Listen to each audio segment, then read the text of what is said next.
ya, di fase keempat ini adalah fase di mana setan jin dan setan manusia bersatu memperbanyak calon penghuni neraka.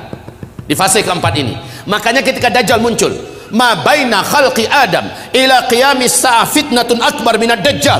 Sejak bumi ini Allah ciptakan, sejak Adam Allah ciptakan sampai hari kiamat, tidak ada fitnah yang lebih dahsyat, tidak ada fitnah yang lebih hebat, tidak ada fitnah yang lebih berat melebihi fitnahnya Dajjal. Maka berlindunglah kamu kepada Allah dari fitnah Masih Dajjal.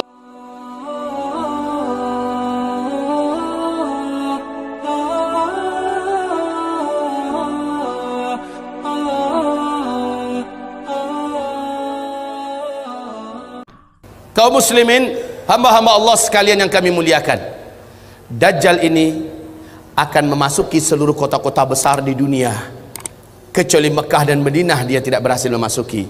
Kedua kota ini, baik fisiknya tidak bisa masuk ke Mekah Madinah, baik ilmu kekuatan sihirnya dan magicnya tidak bisa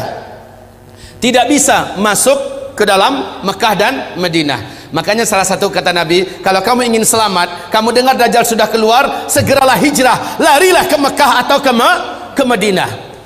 Jika tidak mampu, ada 5 langkah lain yang diperintahkan Nabi agar selamat dari Dajjal la'natullah alaih.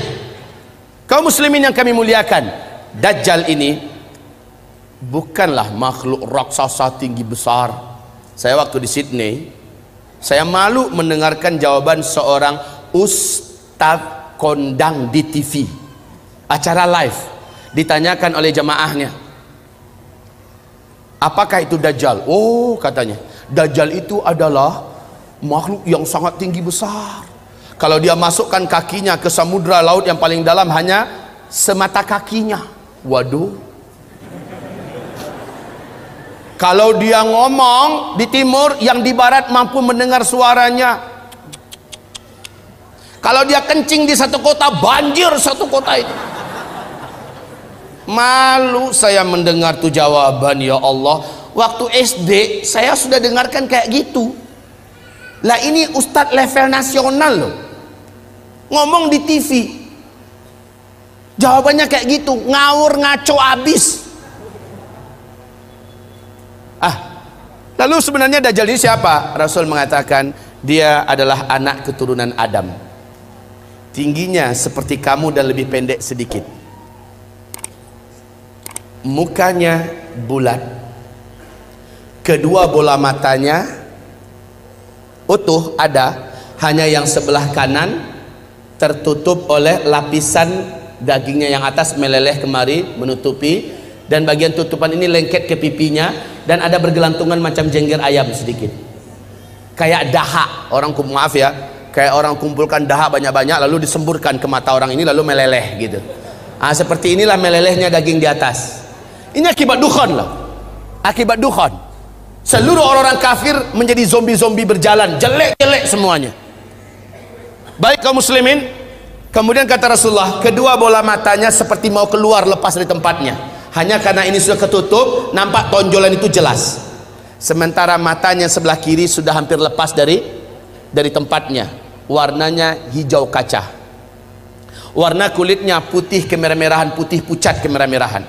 Bibirnya tebal, rambutnya kribo. Rambutnya kribo. Di sela-sela rambutnya yang kribo muncul rambut-rambut lurus seperti ijuk.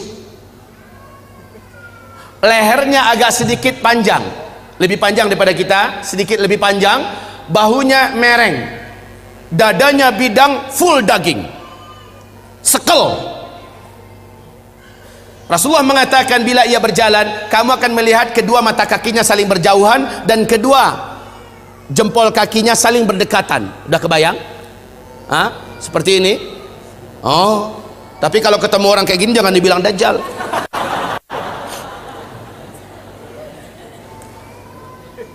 Orang biasa tapi jelek minta ampun, jelek abis. Kaum muslimin, kata Rasulullah berikutnya sallallahu alaihi wasallam, bagi orang yang beriman, yang menurut Allah imannya masih sahih, menurut Allah imannya masih benar, dia diizinkan oleh Allah mampu membaca huruf ka, fa, ra di antara kedua alis matanya. Ada tertulis ka, fa, ra, yaitu kafir. Walaupun aslinya dia nggak pandai membaca Arab, membaca Al-Quran, tapi imannya menurut Allah sahih, dia akan mampu melihat itu. Kalau sempat kepapasan beberapa papasan, dia mampu melihat kafara. Ibarat Allah yang kami muliakan, Rasulullah sallallahu alaihi wasallam bersabda, semua kemampuan yang jahat di bumi ini ada pada dia. Seluruh jin dan syaitan berkhidmat dan melayaninya, menjadi pengikutnya. Coba bayangkan, dukun mana di bumi ini yang sanggup menaklukkan seluruh jin dan setan? Sementara Dajjal dengan sukarela dan senang hati, seluruh jin dan setan berkhidmat kepadanya. Dalam rangka, ya awas ya, di fase keempat ini adalah fase di mana setan jin dan setan manusia bersatu memperbanyak calon penghuni neraka. Di fase keempat ini, makanya ketika Dajjal muncul, ma baina khalqi Adam ila qiyamis sa'ah fitnatun akbar minad Dajjal. Sejak bumi ini Allah ciptakan, sejak Adam Allah ciptakan sampai hari kiamat, tidak ada fitnah yang lebih dahsyat, tidak ada fitnah yang lebih hebat, tidak ada fitnah yang lebih berat melebihi fitnahnya Dajjal. Maka berlindunglah kamu kepada Allah dari fitnah Masih Dajjal. Wallahi, kata Nabi, kalau saya hidup, saya yang akan membela kamu paling di depan. Tapi jika saya sudah tidak ada, setiap kamu harus bela dan jaga dirinya masing-masing. Dajjal memiliki kekuatan sihir yang tidak terbatas. Dajjal memiliki kemampuan dan hipnotis magic yang sangat-sangat berat, sehingga tidak ada yang mampu melawan Dajjal. Tidak ada. Ibarat Allah yang kami muliakan, Nabi perintahkan ketika kamu dengar Dajjal masuk ke kota-kota kamu, langsung sihirnya menyebar, yang menjadikan seluruh manusia yang juga sudah putus asa dengan beratnya beban hidup, dengan sukarela datang untuk menyongsong di mana titik Dajjal berada. Mereka berharap Dajjal bisa membagi-bagikan rezeki. Saat itu kata Rasulullah, wahai kaum lelaki, bawalah istri-istri kalian masuk ke rumah, ikat dia di dalam rumah, tambatkan dia di tiang-tiang rumah kamu. Carilah ibu-ibu kamu, bawa dia ke rumah, ikat kakinya, ikat tangannya, tambatkan dia di tiang-tiang di dalam rumah. Carilah anak-anak gadis kamu, selamatkanlah wanita-wanita kamu, karena sesungguhnya yang paling banyak sujud menyembah Dajjal ketika Dajjal masuk ke kota-kota di bumi ini adalah kaum wanita. Mereka yang paling banyak menyembah Dajjal. Dan kata Rasulullah, siapa yang sempat menyembah Dajjal, maka sampai dia menghembuskan nafas terakhirnya, dia tidak akan pernah lagi beriman kepada Allah, dan dia akan kekal di neraka selama-lamanya. Maka ibu-ibu, pantas kalau Nabi memperingatkan umatnya berulang-ulang, berlindunglah dari Dajjal, berlindunglah dari Dajjal, berlindunglah dari Dajjal. Seluruh dukun satu bumi, seluruh ahli-ahli sihir satu bumi akan sujud menyembah Dajjal. Dengan sihirnya, Dajjal menunjuk ke arah langit. Maka dalam pandangan mata manusia, awan berkumpul berarak dari mana-mana, padahal sudah sekian tahun awan tidak ada di langit. Lalu menurunkan air hujan, padahal hanya Tuhan yang mampu melakukan itu. Dengan telunjuknya, Dajjal menunjuk ke arah tanah yang gersang dan tandus, maka tanah itu seperti memperlihatkan rumput-rumput hijau pun muncul, air sungai mengalir. Dengan sihirnya Dajjal, dia menunjuk ke arah kuburan yang ada, maka seluruh yang pernah mati dan ada di kuburan itu bangkit, hidup dalam keadaan utuh, manusia yang utuh seperti masih hidup dulu, dan langsung berjumpa sang ayah dengan anak, anakku, mak dengan anak, anakku, suami dengan istri, istriku, padahal mereka sudah mati. Ternyata terbongkar rahasianya. Rasul mengatakan itu seluruhnya bukanlah orang yang sudah mati, tapi jin-jin dan setan-setan yang menjelma menjadi orang yang dulu pernah hidup, agar menipu orang-orang yang masih hidup ini. Lalu mereka berkata, inilah Tuhan kita yang telah menghidupkan kami kembali. Akhirnya manusia sujud kepadanya. Sungguh sangat dahsyat, Pak.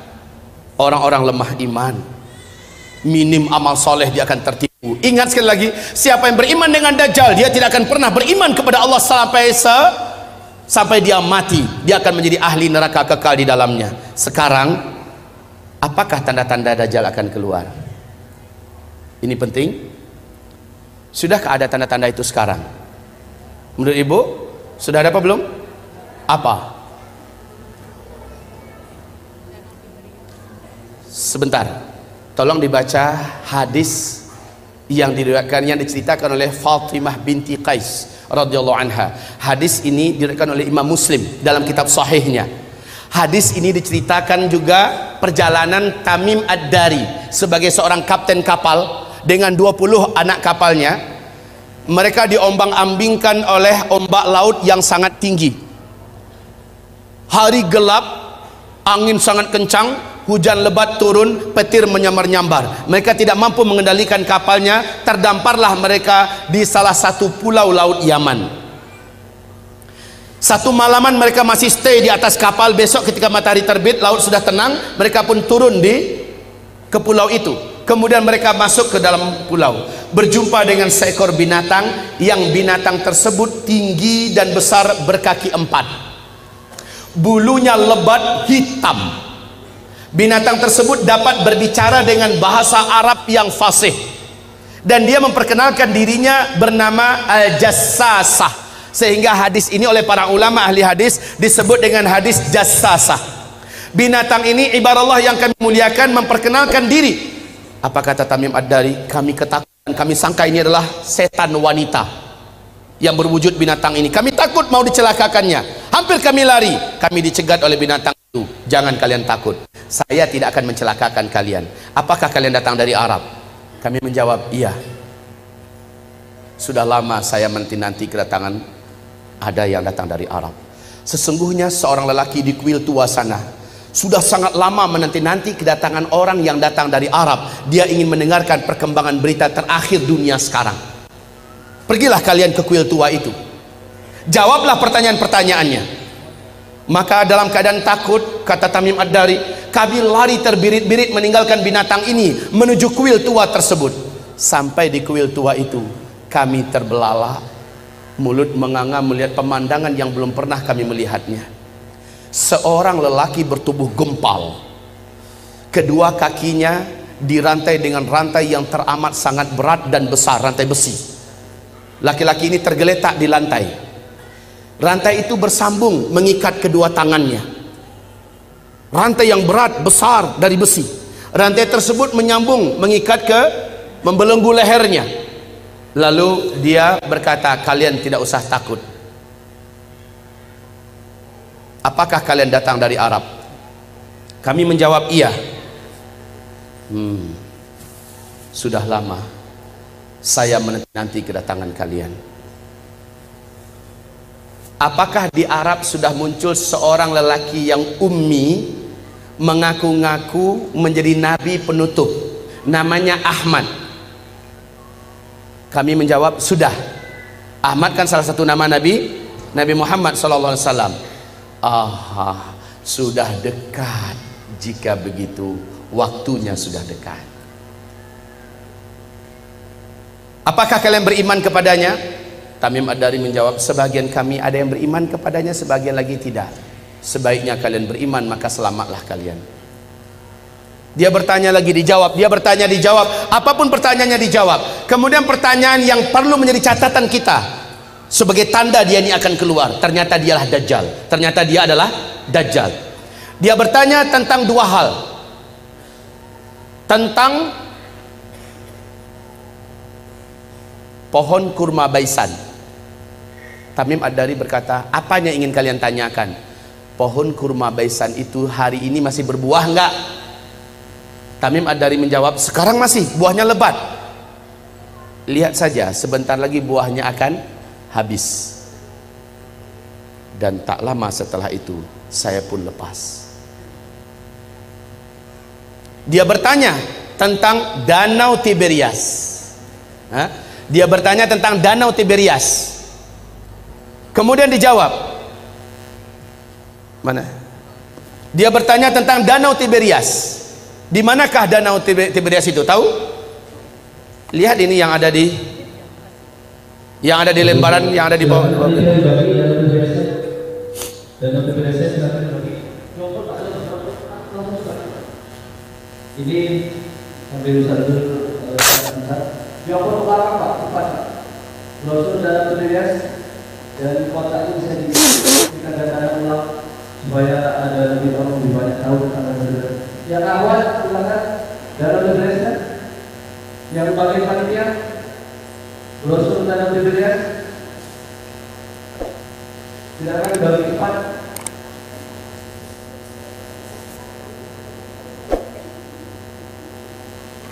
Ayo, waktunya kita tidak lama. Terbatas, masih banyak penjelasan tentang akhir zaman. Silakan. Mohon dibantu. Terus dioper ke belakang ya. Yang sudah mendapat penjelasan terbaik. Baik, kaum muslimin, perhatikan tentang Danau Tiberias. Jadi ada 2 pertanyaan si Dajjal ini tentang kebun kurma Baisan. Yang kedua tentang Danau Tiberias. Laki-laki ini berkata, apabila buah kurma di kebun kurma Baisan sudah tidak berbuah, awas, saat itu saya sudah saatnya untuk lepas. Ibu tahu nggak, Bu, di mana kebun kurma Baisan itu? Ibu tahu tidak? Bilang cepat enggak. Pura-pura mikir lagi. Bilang enggak selesai. Ya Pak, kebun kurma Baisan letaknya di negeri Syam. Kalau sekarang ini perbatasan antara Yordania dengan Palestina. Ketahuilah oleh Bapak Ibu semuanya dan bacalah la haula wala quwata illa billah. Bacalah inna lillahi wa inna ilaihi raji'un. Sudah beberapa tahun belakangan ini kebun kurma Baisan sudah tidak berbuah 100%. Batang-batangnya pun cenderung kepada mati dan lapuk. Ini yang pertama. Yang kedua, laki-laki yang terikat ini yang ternyata adalah Dajjal. Dia bertanya tentang Danau Tiberias. Lalu Tamim Ad-Dari berkata, apanya yang kau ingin tanyakan? Airnya, masih ada air nggak sekarang? Maka dijawab oleh Tamim, airnya banyak. Dan memang Danau Tiberias ini sejak terbentang bumi tidak pernah airnya susut. Airnya full, maksimal. Lalu apa kata laki-laki yang terikat itu? Dajjal ini, nanti kalau airnya sudah menyusut, tinggal sedikit, saatnya saya akan mengelilingi seluruh dunia, saya akan masuk seluruh kota-kota, saya akan kuasai manusia. Untuk Bapak Ibu ketahui seluruhnya, sejak tahun 2003 terjadi penyusutan. Lalu 2004 pemerintah Israel secara resmi membuat garis merah. Ternyata, perhatikan ini, perhatikan. Ini apa? Bagus, jawabannya jujur. Ini garis. Kalau dia bilang ini danau, terlalu. Ini adalah garis dari permukaan Danau Tiberias, ya. Ini dasarnya. Kaum muslimin, sejak 2003 sampai 2013, sejak 2003 sampai 2013, danau ini telah mengalami penyusutan yang sangat signifikan. Padahal kedalaman danau ini hanya 45 meter saja. 45 meter saja. Ya. Dalam hanya hitungan 10 tahun sudah 16 meter menyusut airnya dari permukaan. 16 meter dari kedalaman 45 meter, maknanya sudah lebih 30%. Coba buka YouTube. Buka YouTube, ada di situ acara televisi resmi pemerintahan Israel menyebutkan kepanikan dan ketakutan mereka yang tidak bisa disembunyikan. Sebab apa? Ini danau, airnya sumber air satu-satunya bangsa Yahudi di Israel. Mereka nggak punya sungai, mereka nggak punya mata air yang lain, cuma ini. Di sini untuk air minum, air cocok tanam, air mandi, segala-galanya dari sini sumbernya. Dan sekarang air itu menyusut. Kaum muslimin yang kami muliakan, 16 meter sudah seperti ini posisinya.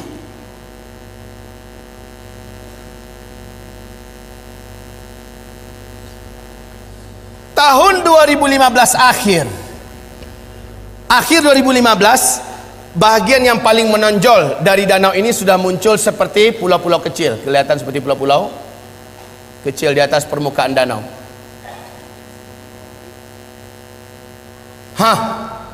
Kondisinya sekarang semakin menyusut. Awas, Inilah yang menjadikan Syekh Abdullah bin Abdul Aziz bin Baz, mufti dan ulama besar Arab Saudi, sampai menangis ketika diberitakan kabar tentang perkembangan Danau Tiberias. Lalu apa kata beliau? Hadza zamanu khurujid dajjal. Inilah dia zaman kita, zaman saya, zaman tuan-tuan dan puan-puan semua, zaman bapak ibu dan zaman anak-anak kita masih hidup. Makhluk terlaknat ini akan keluar, Dajjal. La haula wala quwata illa billahil aliyil azim. Penyusutan air ini sangat signifikan. Kecemasan dan ketakutan tidak dapat disembunyikan. Lihat gambarnya. Lihat ini. Dulu airnya masih tinggi. Gambar ini diambil dan kita cetak tahun 2013 ya. Tahun 2013 yang ini. Kondisi sekarang udah beda lagi. Baik kaum muslimin, yang belum kebagian tolong dibagi. Kalau enggak nanti minta ambil di luar. Ini kami benarkan untuk dicetak banyak. Silakan cetak banyak-banyak agar umat tahu. Ini dilihat dan hadisnya sangat jelas, fakta yang tidak dapat disembunyikan, nggak bisa ditutup-tutupi tentang keluar saat dekatnya keluarnya Dajjal. Bapak Ibu, nanti itu ada kotak yang berjalan dari Yamimah, jadikan sajalah sebagai infak Bapak buat memperbanyak ini kembali dan juga membantu operasional dakwahnya Yamimah. Baik kaum muslimin yang kami muliakan, kita lanjutkan. Lihat kondisi-kondisi yang ada di situ. Ini tahun 2013, 2015 sudah semakin menyusut. Sudah semakin susut airnya. Sekarang negara-negara besar dunia sudah membuat simbol-simbol penyambutan kedatangan Dajjal. Seluruh negara-negara besar di dunia termasuk Arab Saudi. Lihat, Arab Saudi di Madinah, luar kota Madinah, sudah membangun istana kerajaan di satu bukit di luar kota Madinah. Ada yang tahu? Ada yang pergi umrah, pergi haji? Lihat di sana. Dan kata Rasulullah, Dajjal nanti akan naik ketika dia tidak berhasil masuk Mekah, nggak berhasil masuk Madinah, dia naik ke atas salah satu bukit yang disebut dengan Bukit Khabisha atau Bukit Ba'guk, Bukit Garam. Para ulama sekarang dan orang-orang kota Madinah menyebutnya dengan Bukit Dajjal. Ternyata ketika Dajjal naik ke atas, dia menunjuk ke arah Masjid Nabawi. Dia berkata, itu adalah istana putihnya si Ahmad. Itu adalah istana putihnya si Ahmad. Ini hadis Rasulullah. Dajjal naik ke atas bukit itu dan menunjuk ke Masjid Nabawi dan berkata, itulah istana putihnya si Ahmad. Dalam keadaan geram, dia hantarkan kakinya 3 kali di atas bukit itu. Maka satu kota Madinah gempa. Akhirnya seluruh orang munafik keluar, orang-orang musyrik keluar dari Madinah dan bergabung dengan Dajjal. Itulah hari bersihnya Madinah dari kaum munafikin dan musyrikin.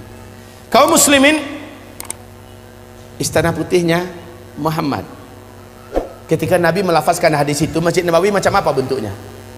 Lantainya aja masih dari pasir, tiang-tiangnya masih dari pohon kurma, belum dikasih dinding. Lotengnya saja, atapnya saja masih dari pelepah kurma.